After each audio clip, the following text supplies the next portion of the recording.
ወለድና ክምስሉ ከለው ንእስነት ዕዳ ይብሉ እቲ ምንታይ ኣብ ንእስ ዕድመና ካብ መዛዚና ንጓዓዘሉ እቲ ብስምዒት እንጓዓዘሉ ግዜ ስለ ዝዛይድ እዩ።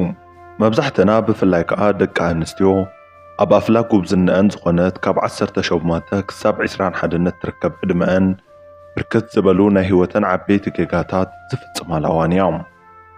ኣብዛ ዕድመ እዚኣ ካብቲ ኣብ መዛዚነን ኣውሪደን ኣደይበን ዝውስኖ ንላዕሊ ስምዒት ዝግዛኣሉ ወይ ከዓ ብናይ ፍቕሪ መሓዘአን ዝደፋፍኣሉ እዩ ዝዛይድ። ኣብዛ ሓጻር ናይ ኣፍላግ ጉብዝና እዋን ድማ ኣብ ክንዲ ነቶም ዝሓልዩለን ዝቅደሱለን ወለደን ነቲ ንግዚያዊ ስምዒት ዝብህገን ወዲ ክእመና ይረኣያ። ሰላም ከመይ ትኾኑ ክቡራትን ፍትዋትን ተኸታተልቲ እዚ ቻናል።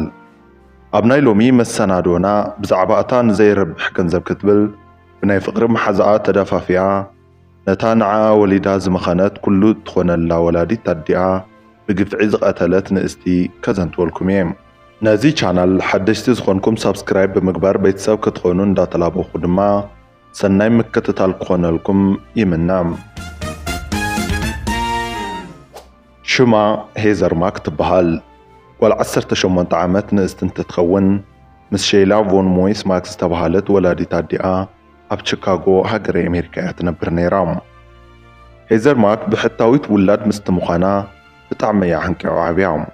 ደረጃ ሕንቃቓ ድማ ናብ ስድነትን ነውርን ንቡርን ዘይምፍላይን ዝበፅሐ እዩ ነይሩ። ኣደን ጓልን ተደጋጋሚ ክጨቓጨቓየን ዝውዕላ። ሄዘር ነታ ሕንቂቓ ዘዕበየታ ወላዲት ኣዲኣ ብቐጻሊ ካብ ምፅራፋ ዝተለዓለ ንቡር ገይራ እያ ወሲዳቶም። ሕሉፍ ሓሊፍዋ ብተደጋጋሚ ንኣዲኣ ሼላ ቮን ሞይስ ተሃርማያ ነይራ። ወላዲት ኣዲኣ ግን ነገር ውላድ ኮይኑዋ ምጭካን ኣብይዋ ወይ ከዓ ብምቕፃዕ ዘይተኣመን ዘመናዊት ኣደ ኮይና መገዛ ገዛ ፖሊስ ትፅውዕ ነይራ። ምስ ሃርመታ ቁፅሪ ድማ ተደጋጋሚ ፖሊሳት ናብ መንበሪ ገዝአን ይመፁ ነይሮም። ሓደ እዋን ብከቢድ ምህራማ ስዒቡ ኣብ ኢዳ ስብራት ኣጋጢምዎ ይፈልጥ እዩ። እቲ ዝኸፍአ ነገር ዘጋጠመ ግን ብ2014 እዩ ነይሩ። ሄዘር ማክ ወዲ 21 ዓመት ዝኾነ ቶሚ ስካፈር ምስ ዝተባሃለ መንእሰይ ናይ ፍቕሪ ርክብ ትምስርት። ውላዳ ኣብ ትምህርታ ጥራይ ክተተኩር እትደሊ ወላዲት ኣዲኣ ግን ርክቦም ገና ካብ መፈለምትኡ ኣይተቐበለቶን። እቲ ምንታይ ቶሚ ስካፈር ንውላዳ ክሕግዛ ዝኽእል ጎበዝ መንእሰይ ዘይኮነስ ስራሕ ዘይብሉ ቦዘነ እዩ ነይሩ። ሄዘር ግን ንኣዲኣ ክትሰምዓ ኣይከኣለትን። ሕልፍ ሓሊፍዋ ካብ ትምህርትን ናቋረፀት እናመፀት ምስ ቶሚ ስካፈር ክትውዕል ጀመረት። መጻኢ ዕጫ ውላዳ ዘተሓሳሰባ ሼላ ግን ኣብ ቺካጎ ዝነበራ ትፈትዮ መንበሪ ገዛ ሸይጣ ናብ ካልእ ግዝኣትን ከተማን ከይዳ ኣፓርታማ ገዚኣ ምስ ውላዳ ክትነብር ጀመረት። ሼላ ክንድዚ ዝኣክል እያ ንውላዳ ተሓልየላን ትግደሰላን ነይራ። ወየ ስራሕ ዘይብሉ ቦዘነ ናይ ፍቕሪ መሓዛኣ ግን ኣብ ዘለቶ ኣጻርዩ ናብ ሓድሽ እትነብረሉ ከተማ መጻ። ንውስን እዋናት ተገቲኡ ዝነበረ ዘይምስምዕማዕን ጭቕጭቕን ድማ ዳግም ጀመረ። ብመዓልታዊ ጭቕጭቕን ባእስን ዝተሰላቸያ ኣደን ጓልን ድማ ተፈላለያ። ሄዘር ካብ ገዝኣ ወፂኣ ምስቲ ሸቕላ ኣልቦ ናይ ፍቕሪ መሓዛኣ ብሓባር ክትነብር ድማ ጀመረት። ድሕሪ ውስናት መዓልትታት ግን እቲ ዝተፈርሐ ነገር መጸ። ሄዘር ካብ ቶሚ ከም ዝጸነሰት ተረድአት። ኣብ ዓብይ ጸገም ከም ዝወደቐት ዝተረድአት ሄዘር ዳግም ናብ ሓንጊዳ ዝገደፈታ ወላዲት ኣዲኣ ኣምራሐት። ኩሉ ዘጋጠማ ድማ ብዝርዝር ረድአታ። ሼላ በቲ ጽንሲ ብጣዕሚ ሓዘነት። ክትወልዶ ከም ዘይግባእ እውን ተዛረበታ። ሄዘር ግን ወሊዳ ክትዕብዮ ከም እትደሊ ሞገተታ። ገና ካብ ምእታያ ድማ ልሙድ ጭቕጭቕን ባእስን ቀጸላ። ሄዘር እዚ ጽንሲ ንፈለማ እዋን ዘጋጠማ ኣይነበረን። ቅድሚ እውን ክልተ ግዜ ጽንሲ ኣጋጢሟ ነይሩ እዩ። እዚ ንሳልሳይ ግዜ ዝጠነሰቶ ግን ወሊዳ ክትዕቢ ብሂጋላ። ብዚ ዝተለዓለ ድማ ዳግም ካብ ገዛ ወፂኣ ናብ ቶም የምራሐት። ሽዑ ሄዘር ሓደ ሕማቕ ሓሳብ ንቶም ኣቕረበትሉ። ንኣደይ ነቕተላ ዝብል እዩ ነይሩ። መቸስ ንኣዲኣ ንምቕታል ንምንታይ ኣድለያ ምባልኩም ኣይክተርፍን። ሼላ ቮን ዋይስ ደሓን ዓቕሚ ዘለዋ በዓልቲ ሃፍቲ እያ ነይራ። ሄዘር እቲ ክፉእ ሓሳባ ሰሚሩላ ንወላዲት ኣዲኣን ተቐቲላታን ሃፍቲ ወላዲት ኣዲኣ ክትወርስ እንተኽኢላን 1.5 ሚልዮን ዶላር ገንዘብ ክትወርስ እያ። ኣብ ኣእምሮ ሄዘር ዝመላለስ ዘሎ ሓሳብ ንሱ እዩ ነይሩ። እቲ ካሊእ ሸነኽ ድማ በታ ብሕታዊት ውላዳ ኣመና ዝተጨነቐት ሸይላ ውላዳ ካብቲ ኣትያቶ ዘላ ቀውሲ ንኽትወፅእ ክትረጋጋእን እንታይ ተገበርኩላይ ሓይሽሽ ክትብል ንገዛእ ርእሳ ተጨንቓላ። በዚ ድማ ነታ ብሕታዊት ውላዳ ዋሊ ኢንዶኔዥያ ወሲዳ ክተዘናግዓ ወሰነት።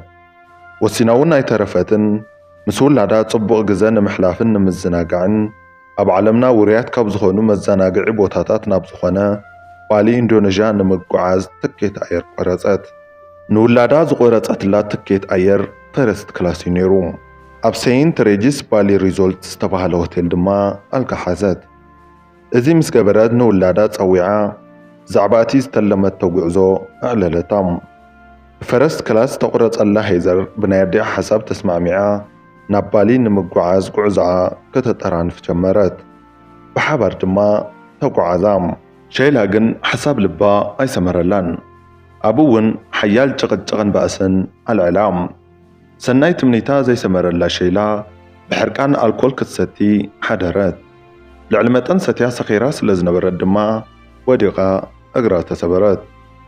ወዮ ምስ ውላዳ ክትዘናጋዕን ጽቡቕ ግዜ ክትሕለፍን ዝሓሰበቶ ድማ ኣብ ኣልጋ ወዲቓ ኣደደቓን ዝኾነት። ሄዘር ግን ነዚ ከም ጽቡቕ ትዕድልቲ ብምቑፃር ካብ ናይ ኣዲኣ ቦርሳ ክሬዲት ካርድ ብምስራቕ ንቶሚ ትኬት ኣየር ቆሪፃ ካብ ኣሜሪካ ናብ ባሊ ኢንዶኔዥያ ክመጽእ ገበረቶም። እቲ ዝገርም ንዕኡ እውን በቲ ናይ ኣዲኣ ክሬዲት ካርድ ተጠቒማ ፈረስት ክላስ ትኬት ምቑራፃ እዩ። ብኢኮኖሚ ክላስ $800 ዝዋግኡ ትኬት ድማ ብፈረስት ክላስ $12,000 ከፊላ ቆረፀትሉ። ናብ ባሊ ምስ ኣተወ እውን ምንም ገንዘብ ስለ ዘይነበሮ በቲ ናይ ኣዲኣ ክሬዲት ካርድ ተጠቒማ ኣልጋን ምግብን ትኽእሎ ነይራ። ስብራትን ቃንዛን ኣዲኣ ረሲዓ ምስ ቶሚ ኣብ እትዘናጋዕሉ እዋን ኣዲኣ ግን ኣብ ኣልጋ ምትሰኣቢዋ ብቃንዛ ትሳቐ ነይራ። ሓደ መዓልቲ ግን ምጥፋእ ጓላ ዘተሓሳሰባ ሸይላ ናብ ሪሴፕሽን እቲ ሆቴል ኣምሪሓ ጓለይ ኣበይ ኣላ በለቶም። እቲ ሪሴፕሽን እቲ ሆቴል ድማ ኣብ ቁፅሪ 2 ኣልጋ እያ ዘላ በላ። ሄዘር ንቶሚ ዝሓዘትሉ ኣልጋ ኣብቲ ኣዲኣ ንሳን ዝሓዝኦ ሆቴል እዩ ነይሩ። እቲ ሪሴፕሽን ገለ ምስጢር ዘውፅአ ኣይመሰሎን ነይሩ። ሽዑ ብቕፅበት ድማ ሄዘርን ቶምን ተተሓሒዞም ናብቲ ሆቴል ይኣትዩ ነይሮም። ሽዑ ነይሩ ሸይላ ብናታ ክሬዲት ካርድ ይዘናግዑ ከም ዘለዉ ዝፈለጠት። ተሓናኒቐን ድማ ተባኣሳ። ሸይላ ናይ ቶሚ ናይ ኣልጋ ክፍሊት ከም ዘይትከፍልን ናብ ኣሜሪካ ምስ ተመለሰት ብዘይ ፍቓደ ክሬዲት ካርድ ተጠቒሚላ ከም እትኸሶን ተሓነየትሉ። ድሕሪ ብዙሕ ጭቕጭቕን ባእስን ቶሚ ናብቲ ሄዘር ዝሓዘትሉ ኣልጋ ኣደን ጓልን ድማ ናብቲ ፈላማይ ዝሓዘኦ ኣልጋ ኣተያ። ቶምን ሄዘርን ግን ንሸይላ ብኸመይ ክቐትልዋ ከም ዝኽእሉ ብቴክስት የዋግዑዮም ነይሮም። ሸይላ ምስ ደቀሰት ድማ ቶሚ ናብ ናተን ክፍሊ ኣምርሐም። ሄዘር ቀስ ኣቢላ ከፊታ ኣእተየቶም። ብደንቢ ክሳብ ዝመሲ ድማ ናብ ሽንቲ ቤት ኣትዩ ተዓፀወም። ኩሉ ሰብ ምስ ደቀሰ ኣብ ውድቕቲ ለይቲ ካብቲ ተሓቢኡሉ ዝነበረ ሽንቲ ቤት ወፅዩ ናይ ኩሽና ኣቕሓ ተጠቒሙ ርእሳ ሃረማም።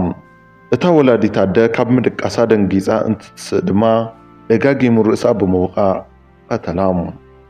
እዚ ኩሉ ክኸውን ዘመቻቸወት ድማ እታ ብሕታዊት ውላዳ ሄዘር እያ ነይራ። መቕታሎም ከይኣክል ነሬሳ ሸይላ ኣብ ዓቢ ሻንጣ ኣሸግዎም። ነቲ ክፍሊ ዓፅዮም ድማ ናብቲ ዝሓዝዎ ክፍሊ ከይዶም ብሓባር ሓደሩ። ምንም ከም ዘይገበሩ እውን ክዘናግዑ ሓደሩ። ለይቲ ንግሆ ተስዮም ድማ ኣብ ዓቢ ሻንጣ ዘእተይዎ ሬሳ ሸይላ ሒዞም ካብቲ ሆቴል ወፁ። ንሓደ ታክሲ ጠጠው ኣቢሎም ድማ ነቲ ሬሳ ዝሓዘ ሻንጣ ናብ ታክሲ ሰቐልዎም።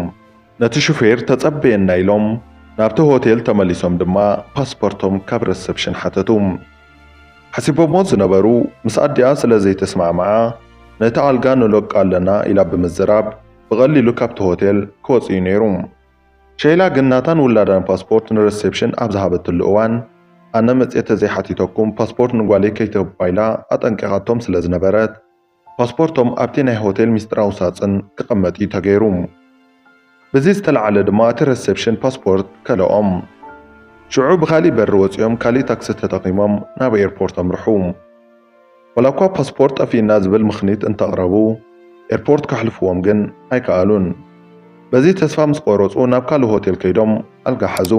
እቲ ፈላማይ ዝሓዝዎ ታክሲ ክልተ ሰዓት ሙሉእ ምስ ተጸበየ ነቲ ጻዕንዎ ሻንጣ ኸውርድ እንትፍትን ደም ሰብረአዮም ረይሳ ወዲ ሰብ ምዃኑ ምስ ፈለጠ ድማ ብጣዕሚ ደንጊጹ ንፖሊስ ሪፖርት ገበረ ሽዑ ንሽዑ ድማ ፖሊሳት ክትትል ብዝገበርዎ መሰረት ኣብ ሓዱሽ ዝሓዝዎ ሆቴል ከለዉ ኣብ ትሕቲ ቁፅፅር ውዓሉ ንሳ 10 ዓመት ንሱ ድማ 18 ዓመት ድማ ተፈረዶም ጽንስቲ ዝነበረት ሄዘር ኣብ እስር ቤት ከላ ውላዳ ተገላገለት እዚ ኣብ ስክሪን ትርእይዎ ዘለኹም ምስሊ ትክክለኛ ኣብ ወህኒ ቤት ከላ ዝተሰኣለቶ ምስሊ እዩ ሄዘር ብ2020 ድሕሪ 6 ዓመት በመምሕያሽ ተባሂሉ ካብ ባሊ ተፈቲሓ እኳ እንተነበረት ኣብ ሃገረ ኣሜሪካ ምስ ኣተየት ግን ብ2023 ኣብ ትሕቲ ቁፅፅር ውዒላ ዳግም ብነሓሰ 2024 ከም ብሓዱሽ 26 ዓመት ተፈሪድዋ እዩ ቶሚ ስካፈር እውን እንተኾነ